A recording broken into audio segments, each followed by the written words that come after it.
Pinagpalang araw po sa inyong lahat. Nais ko pong ipaalala po sa inyo na ngayong bagong taon ng 2026 ay ang mensahe ng Panginoon sa atin ay patuloy po natin siyang mahalin ng una sa lahat. Sabi nga niya sa mga taga-Ephesian Church sa may Revelations chapter 2, sa may verse 4 hanggang verse 5, sabi niya, alam niya lahat ng ating mga pagpapagal, lahat ng ating ginagawa para sa Kanya. Subalit, ang kalooban ng Panginoon ay yung manatili tayo sa ating first love. Si Jesus Christ ang dapat ay first love natin palagi. At wag na wag tayong aalis doon.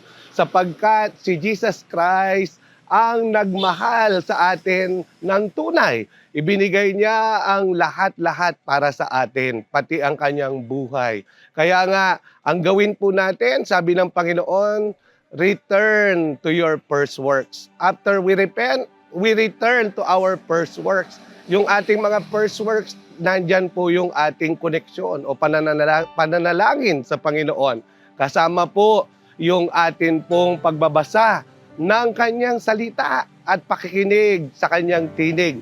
Nandyan po yung ating pagbibigay, syempre, ng ating mga dapat ibigay sa Panginoon. So sa makatuwid po sa taong ito, para masiguro po natin that we can rise in peace with God's power at tayo po ay magtatagumpay sa araw-araw, lagi po nating ilagay ang Panginoon sa unahan.